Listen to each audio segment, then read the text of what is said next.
legislators can be a really overwhelming, nerve-wracking experience, and Beacon makes it easy. Beacon makes it exciting. Beacon makes me want to go to the Capitol. Beacon helps get stuff done. This is just too much. But it's always happens. And it reminds the power of our voice as people of faith together. And so I'm grateful for all of you for showing up tonight and reminding us of that. And right now in our state and in our country, it feels like we need that. We need one another, and we need to come together and be re-inspired together. And in thinking about some of the challenges of the past several months and the legislation that didn't go where we wanted it to go, I'm reminded of a quote that is often attributed to Archbishop Oscar Romero, but is originally from Father Ken Untner, which is, "We are prophets of a future, not our own." So being together tonight is another moment in time where we come together and we re-inspire and we re-energize and we remind ourselves that the building blocks that happened this year built on the ones from last year, and someday they will be a building, just like 66 West in Vermont and Vista 44 and all of the other amazing places that people are living now. So thank you again for being here.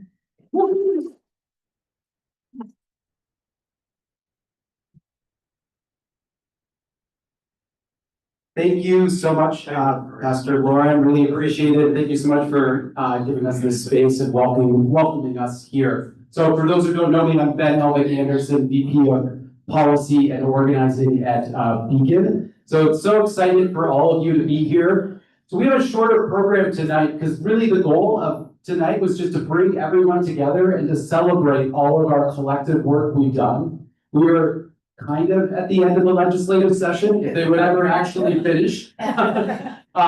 And so we wanted to just take this moment to really reflect and celebrate all the good work we've done this whole year together. And Beacon runs in kind of fiscal years from July. So we really think about it as all the work we've done since last summer to now. And that's what we really want to celebrate with so many of you. And I do have one exciting celebration to name because so many of you worked so hard this legislative session. And how many of you did any advocacy towards the family supportive housing bill? Yes. So they are slowly negotiating things, and they can't actually do real bills yet because they haven't called a special session. So they're putting all their agreements on paper and then physically signing them that this is what we're going to do. But they have included that bill in their agreement for that part of the Health and Human Services.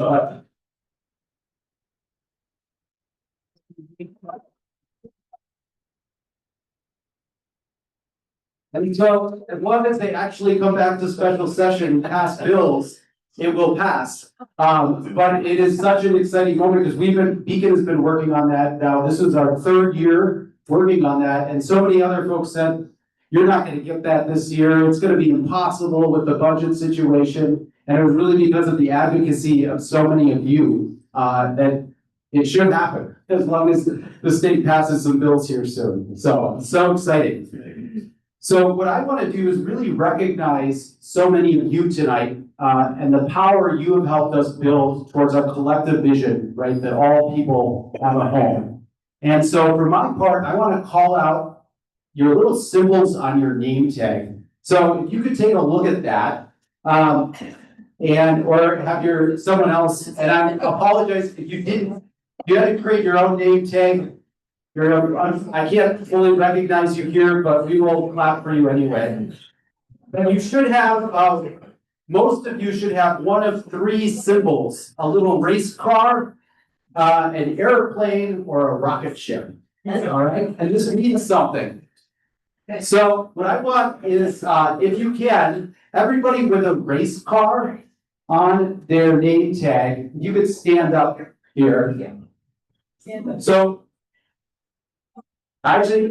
this is, so many of us, and everyone here has done tons of work and action with Beacon. Else you probably wouldn't have been here before. But I just want to recognize folks who've done more and been able to give their time more and more to it. So everybody's standing right now. With our new database, we're able to track a little better how many times people take action. And the folks stand. Oh, hello? Oh. Off and on again. There we go. Can you hear me now? Okay. The folks standing right now, you are in the 60th to 89th percentile of action takers at Beacon. Done.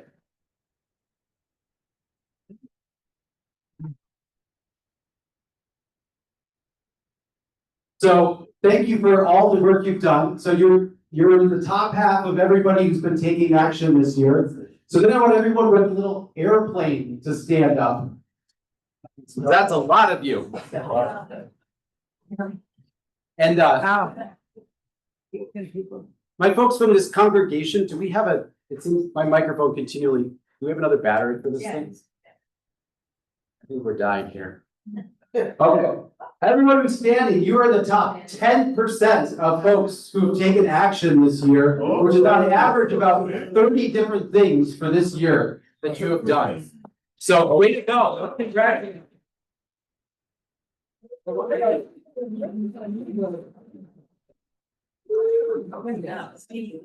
Okay, I'll just speak very loudly here. And then I need some special, I think we have 4 folks here who have rocket ships on your badge that I want to call out and embarrass you here. Okay, you all right? I need my 4 rocket ships. My cat. And then I need Emily here to help me. That's your cat. Okay, these are our 4 most active people in Beacon, and I'm gonna call them out here. We have Teresa Delata. We have Peggy Indahl. Where are you, Peggy? There you are, over here. Yeah, right here. We have one piece here. We got a little treat. Emily's gonna give you a little box of candies or treats for you here to thank you for all the work, because these folks have done on average about 40 actions since we started tracking, which is almost once a week doing something for Beacon. So thank you so much. Thank you so much for all that you have done. Really, I know some of us can't give all of our time and energy, but really thank you for those who have the time and energy to do so, to do that through Beacon and add to our collective power. Because what makes us powerful, right, is the number of people taking actions, and it can be lots of people taking one action, which so many of you have gotten to happen, and then it can be many of you taking many actions. And that's what creates our collective power. And so if you didn't stand up at all, that's all right. Like, your work and your action and you being here has created our collective power that has moved us forward to advance our vision. So let's give everybody a big round of applause for that.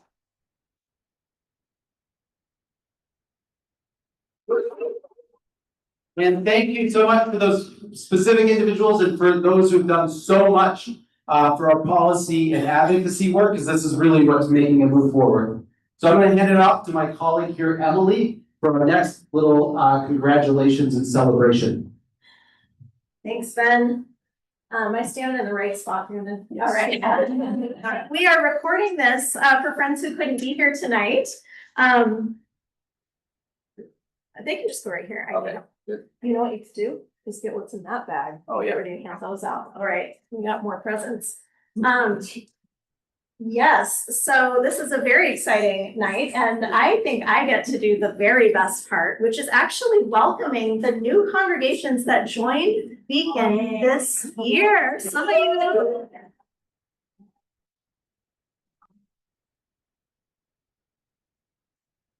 All right, can you hear me now? All right. This is very exciting to me because I'm about to read the names of 7 congregations that you can keep in. There's probably a couple of them who didn't have somebody who was able to get here tonight. I'm gonna call each name. If there is someone here, please come up and claim your little box of chocolates. The idea of this is that it probably took a team effort. It took a lot of time. It took a lot of connecting with our staff and with other people in your congregations to get to this place, and the decision to be part of this collaborative and to be in this room and think of the amazing things we can do together. And so you are able to share this box of chocolates, but we are on the honor system, so if they did not make it back to the team. All right, so whether someone's here or not, if you are, pop up, come get your candy. But we will clap for each of these congregations, and we are recording, so we'll be sharing that with them if they couldn't be here. All right, let's hear it for Greater Friendship Missionary Baptist Church.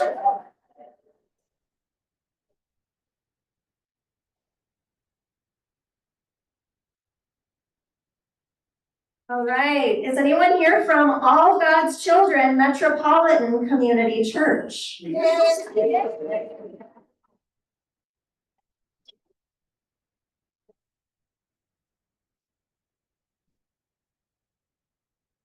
Okay, I know these folks are in the room. Hennepin Avenue, United Methodist Church.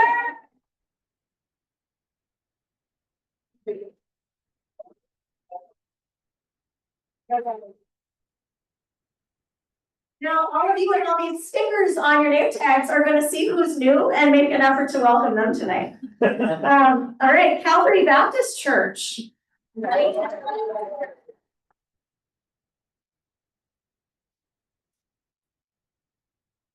Bethlehem Lutheran Church in the Midway, St. Paul.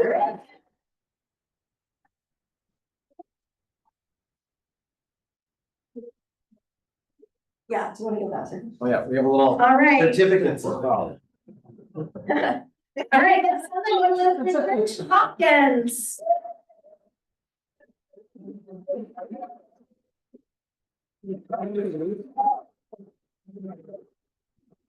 And last but certainly not least, this church probably officially joined just over a year ago, but has been really involved for a long time. And you're about to hear a great story about them. St. Paschal Baylon Catholic Church in St. Paul.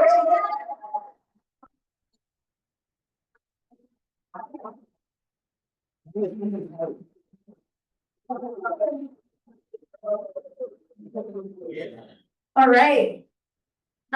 So you see why I love this? This is so exciting.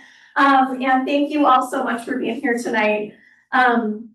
You will see some of the folks who couldn't be here tonight at some of our events later this summer, which we will talk about. So the stories of what we do together are really what add up to the things that we eventually get to celebrate, and even the things that don't work out how we want over time, right? We are in this for the long haul, and that's actually what has made the difference.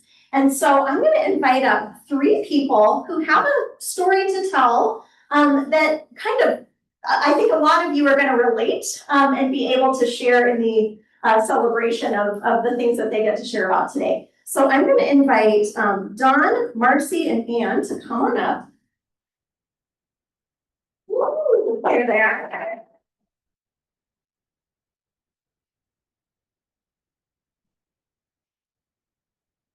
And we're going to start with Dawn. Do you want to hold it or? I'll hold it. Okay, that may be a little easier. Sure. For the camera, you'll want to be right here. Okay. All right, here we go. Thanks, everybody. Hey, good evening, everyone. My name is Don Rideau Crenshaw. I'm here from Creekside, UCC. A more familiar name for most of you would be Mayflower, UCC. We recently changed our name for a lot of very good reasons, and we're very proud now to be Creekside. We'll talk a little bit about the work we've done with the legislature. We heard from Ben earlier about unexpected success.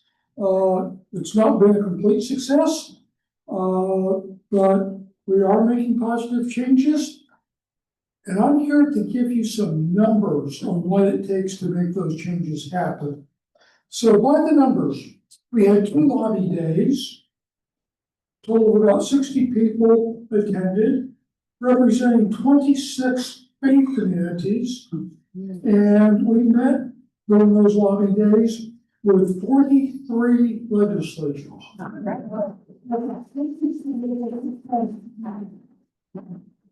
Of the legislation. But here comes the big number, and I need to take my glasses out to read this. So, 1,464 people in Beacon took action, a total of 4,140 times. And if you were one of those people, you know, that many people, it must be everybody in the room, so so raise your hand and then put it down so you can give yourself a round of applause.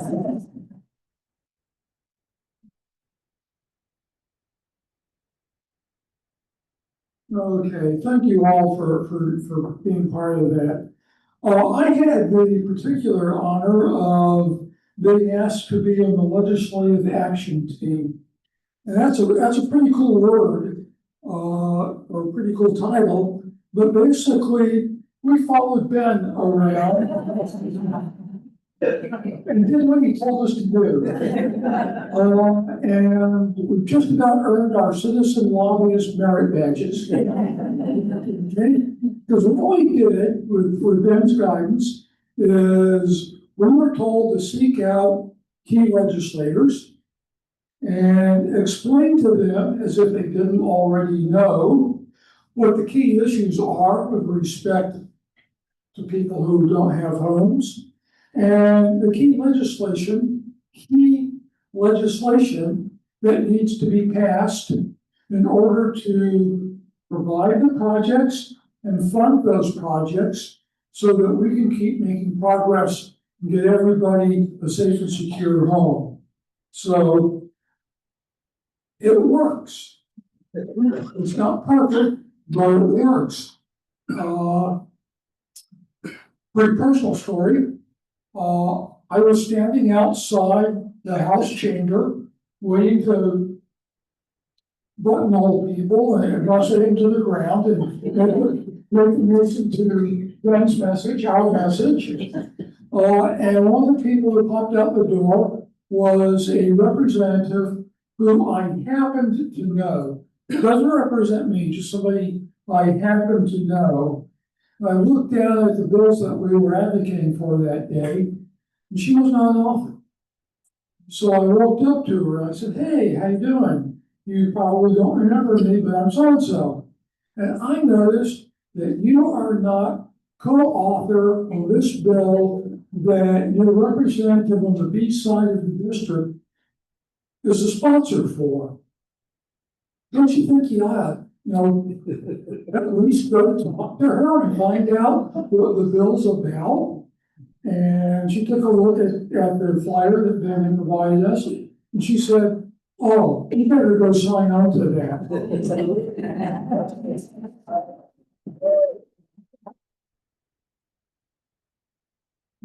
Okay, and that's the kind of thing that happens when you show up. And that's why I keep showing up, or I try to, and I encourage everybody else to, because if there's one thing we can be sure of, is that change is inevitable. Okay? And when that change happens, we want to be there. We want to be a familiar face and an encouraging voice that has showed up time and time again.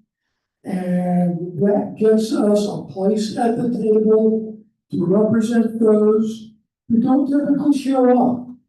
And I'm talking about the people who are spending all day, every day, just trying to find a place to sleep that night. And we try to be their voice. And if we keep being their voice, we will be successful because, repeat after me, we believe in home. In home. Thank you, everyone. Thanks.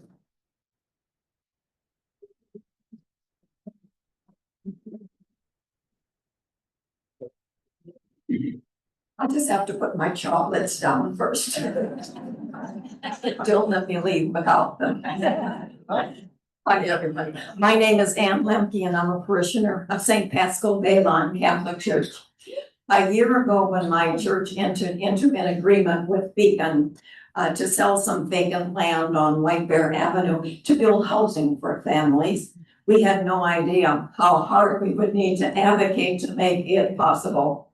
The process of land use lasted into December and ended in unanimous vote of city council. Raise your hand if you showed up for any city council or planning commission meeting in the past year. Let's see. I remember seeing all of you. I never expected that I could write one speech for a speaking engagement in July and be able to tweak it in so many ways for so many occasions lasting through December. Furthermore, I never expected so many protesters to show up to speak in opposition of our cause. I can admit now that I was reasonably scared at what might result in heckling during my speech or heated shouting with one of these city council meetings when they were over. But our mighty Beacon group prevailed and won big as a team.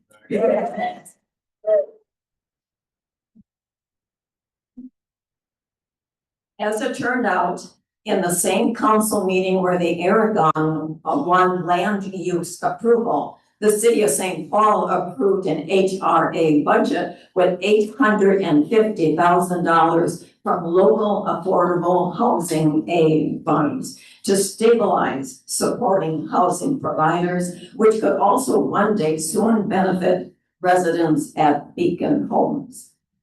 Yay!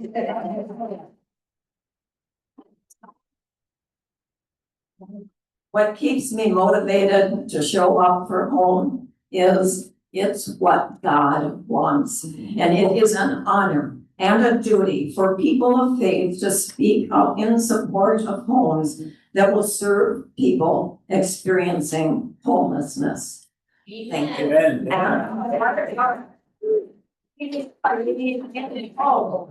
We need the Beacon.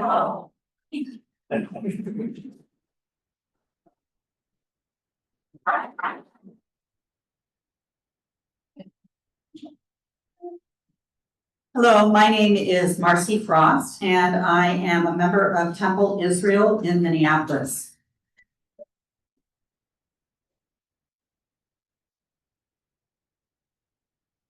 I first came to Beacon when Beacon merged with Families Moving Forward in 2010. At the time, I was the vice chair of the board of Families Moving Forward, and I became the first chair of the Families Moving Forward program under the Beacon umbrella. It wasn't actually called Beacon at the time, but that's a whole other story. And I was the host coordinator at my congregation from 2008 until the Families Moving Forward program ended. In 2011, there was a tornado on the north side of Minneapolis. And the Beacon board saw that as an opportunity to build housing in North Minneapolis and formed a committee of people to work on a project that was known as Emerson North. I was on that committee back in 2011. And as some things happened, it was not successful. But back in 2020, just before the pandemic started, I was asked to serve on another committee that was going to try to get affordable housing for families built on the same site. That became Emerson Village. Yeah. Now,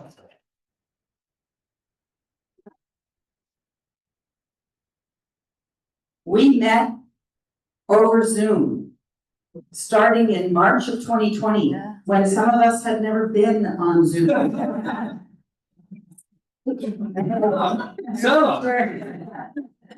And there were I don't know how many of us there were, but we were from several different congregations from several different parts of town. And we became a close-knit group over the time it took to get all of the approvals and all of the funding. And then I was asked to speak at the groundbreaking for Emerson Village. That was a much more emotional experience than I expected it to be, because some of the people who had worked with me back in 2011 were there. And I actually had a picture taken with the shovels and the hats with my good friend Richard Buller from Golden Valley Presbyterian, who had been on the committee with me back in 2011. And this year I helped organize getting donations for Emerson Village. So it's been a real journey for me. And every time I see that building, it warms my heart. And there was one time when we were there sorting donations and I was walking out and nobody had moved in yet. But there was a woman and her son walking out as well. And I said, are you gonna be living here? And she said, yeah, we just signed the lease. And I said, oh. And it was just a really tender moment with this woman who thought I was crazy. So in the past year, Beacon also opened Vista 44 in Hopkins, as well as I said, Emerson Village in North Minneapolis. And there was also the groundbreaking of Prairie Point in Shakopee. Yeah.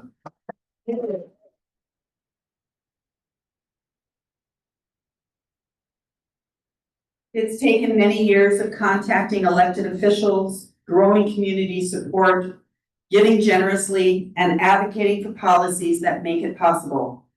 Raise your hand if you have worked to make these homes happen.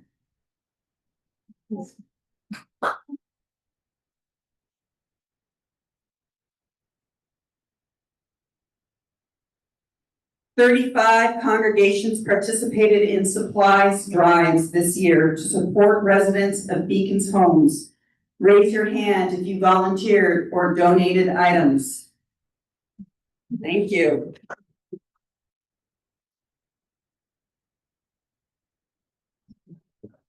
What keeps me motivated to show up for home is my belief that everybody deserves a home. It's a natural right, and it's a problem. Homelessness is a problem that has been caused by people and can be solved by people if we just have the will to do it. We believe in home. We believe in home. Thank you.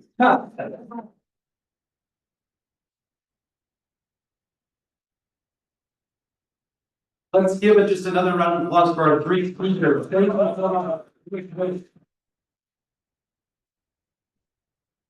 And we wanted them to give, their personal reflections, because I'm sure so many of you saw yourselves in them and were so much a part of all that they talked about to make happen. So let's give yourselves a big round of applause for everything you brought up.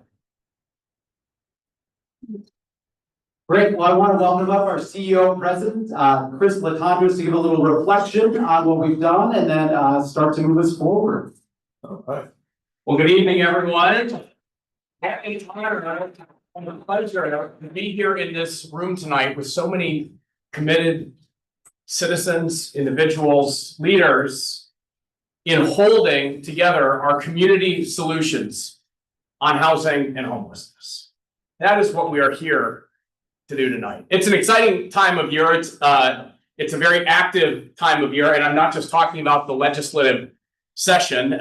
Any parent or grandparent in the room also knows it's Little League season, and we are in the deep end of Little League season right now. I missed out on a practice tonight, but wanted to be here with all of you. And it takes me back to just a couple of weeks ago. I was at a game for my oldest son, Walter, and we were playing, they were playing the game. It was the first responders game. My son plays on the Hopkins PD team, and they were playing against the Hopkins Fire Department. And so it's high stakes Little League.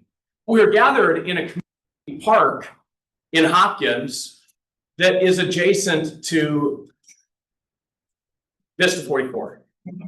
And as I sat there in the bleachers, it was just this beautiful scene. I mean, it was community in full force. It's everything that we have worked so hard and fought so hard for over so many years, really since Beacon's beginning. It's just one congregation asking how to better love its unhoused neighbors has grown into the largest supportive housing organization in the state of Minnesota. You add up this house, Cranberry Ridge and Emerson Village and 66 West and Bemosada and Kimball Court and American House together, we hold community solutions to homelessness at extraordinary scale, which comes with extraordinary opportunity for mission impact. It also demands, as we've learned along the way, the commitments of individuals to use their time, their treasure, their voices, your time, your treasure, your voices, your hearts, your whole hearts, in holding these solutions together. And that's really what we're here to celebrate tonight, uplift, because I really have two primary for you tonight. Number one is thank you. This is not Beacon's mission. This is about our community response to those facing extreme barriers to housing and deep integration and belonging in our communities. That is what we're holding together. Beacon is just a guide, a vehicle, a steward of that mission, but you all are the ones that hold it. So thank you. That's message number one. Message number two is this work has never been more needed and never been more challenging. So our participation in it is more needed than ever before. More needed than ever.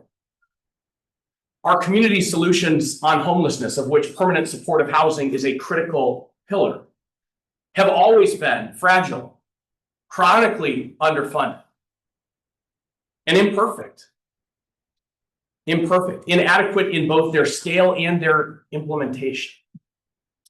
But it's also true that against fierce headwinds, we will sure miss them when they're gone.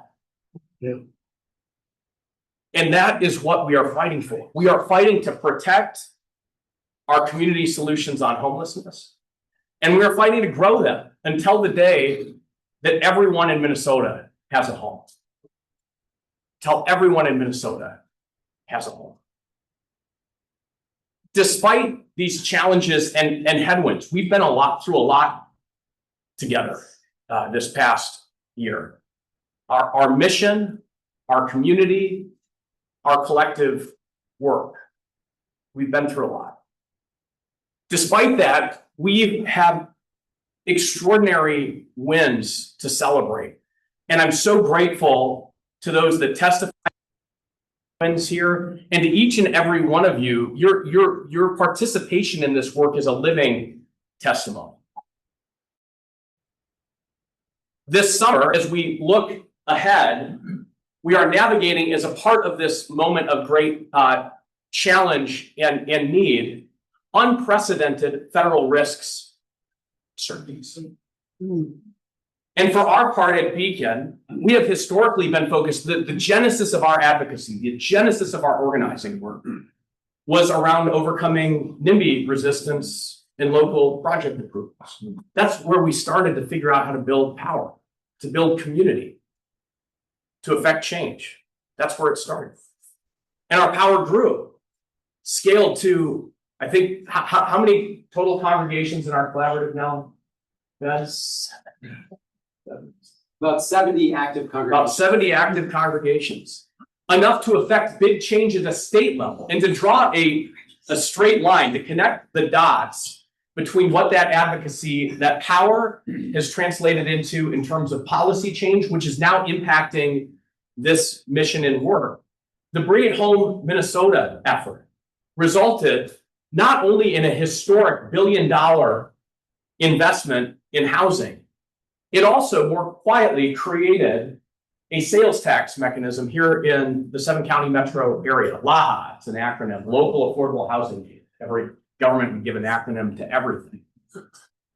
That, oops, I'm sorry, I'm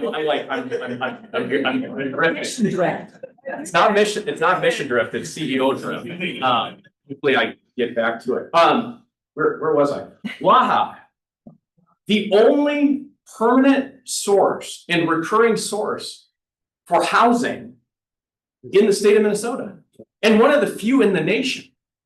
All of our state cycles are subject to it, 2-year renewals.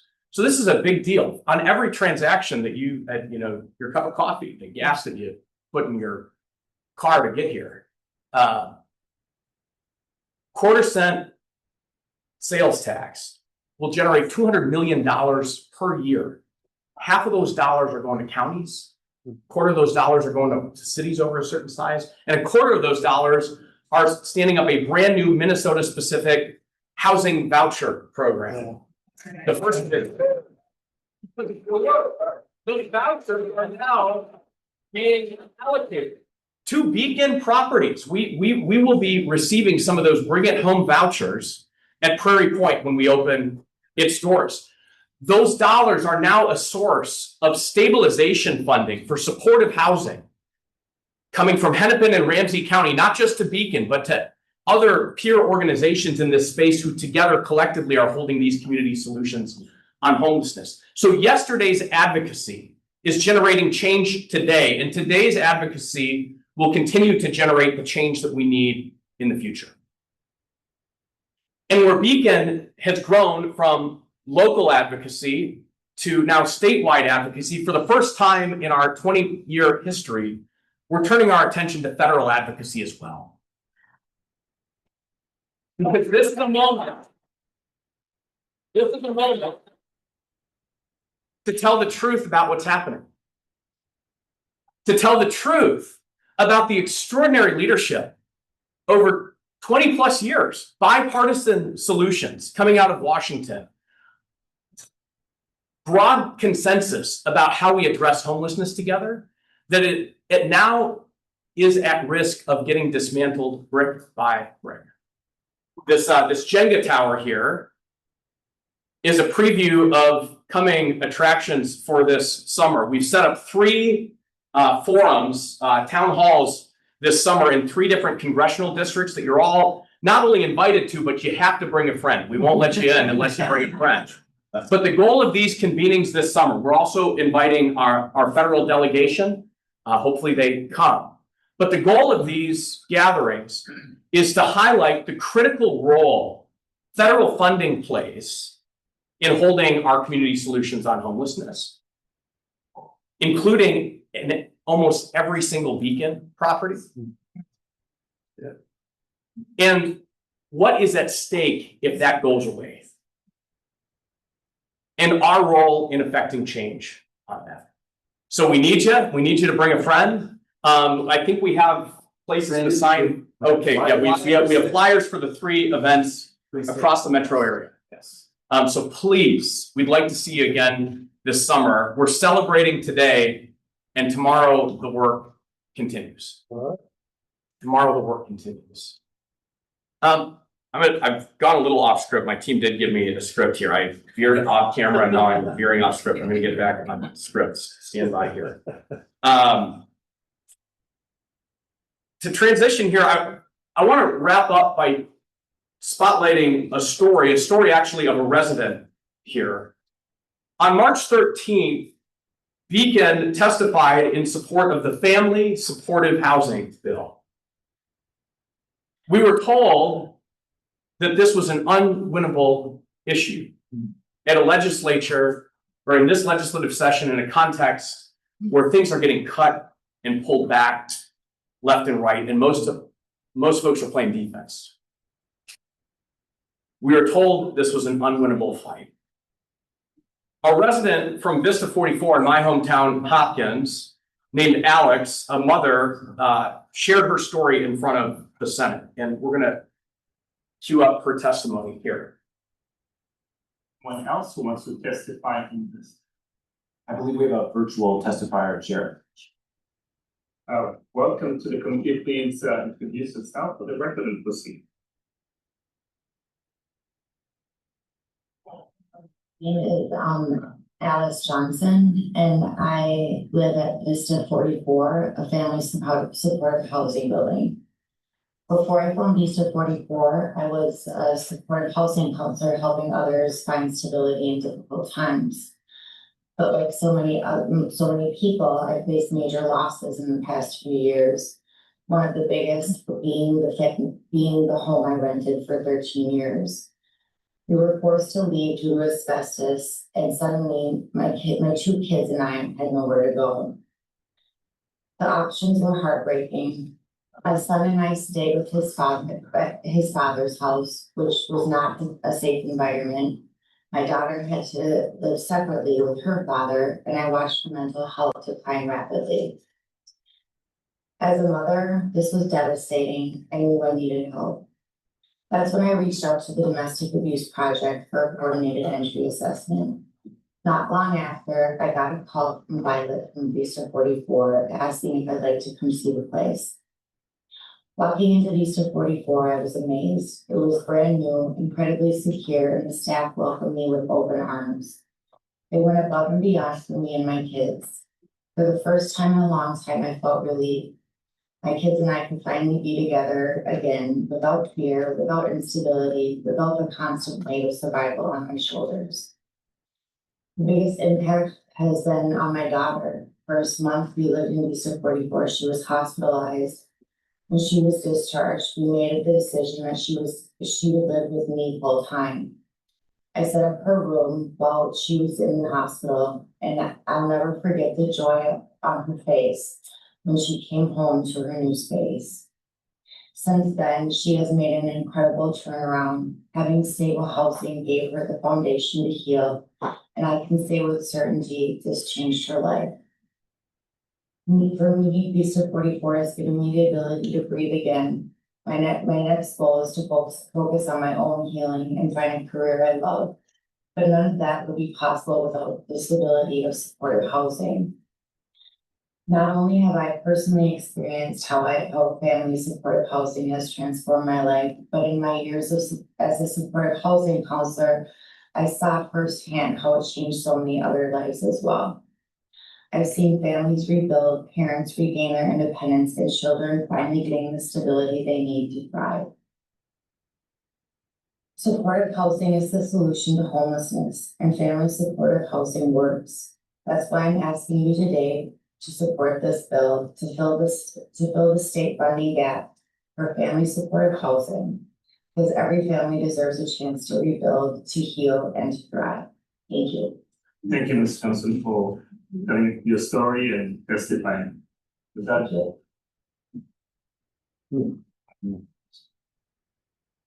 Alex's story and testimony is so powerful. Each of your stories and testimonies, the why behind the reason you're sitting here and you show up for this work, and your decision to take action on that why is so powerful.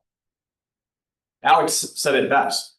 Supportive housing changes lives. It is the invisible backbone of our homeless response system. As I said before, chronically underfunded, fragile, and imperfect. But we will sure miss it when it's gone. And we will fight like hell to make sure we protect, sustain, and grow it. So here's my invitation to you tonight. Two things for you to consider. Number one, and I said it before, we need you now more than ever before. Come to one of these federal events, come to all of them, bring a friend, bring 10 friends, bring your whole congregation, because this is a moment where your voices matter most. Secondly, we need your stewardship. We need your generosity as well to continue this work.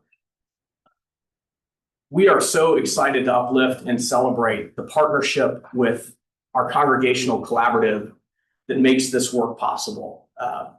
This year alone, 43 congregations pledged or gave more than $170,000.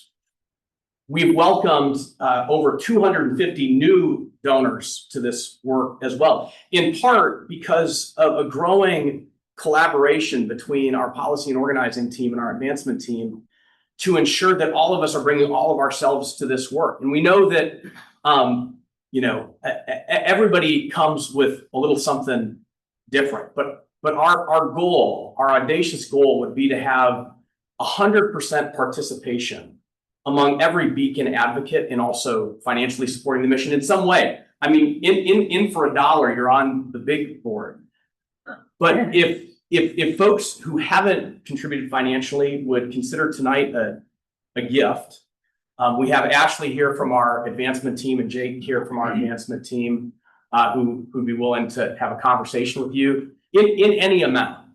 But we'd like folks to consider a gift anywhere from, $25, $50, $100 if you haven't given anything. If you haven't given before, we're asking you to go one step further. And we are hosting our annual Light the Way Home luncheon in September. Again, we have the dates and information in the back. This year, we have a venue, a facility that will allow us to host as many people as show up. So we want you to show up, but we need table hosts. This is an extraordinary opportunity to introduce people to Beacon's mission, but more broadly, the role of permanent supportive housing as a solution to homelessness in our community. If you believe in that mission and be willing to host a table of your friends, to invite them to participate in this work together, or maybe a couple of you together to host a table. I'm imagining a big room full of people that represent, I keep using this expression, community solutions on homelessness, because it truly takes a community at all levels. And that's part of what we'll talk about at these events, and part of what this Jenga tower represents is brick by brick, federal, state, local, community, the way that we hold this system and the way that it gets unstable when those critical pieces aren't in place. So that is our mission. That is our call. And in this moment, I can't imagine any call or work or group I'd rather be in it with than you. So thank you for being here. Your voices are powerful, and together we will light the way home.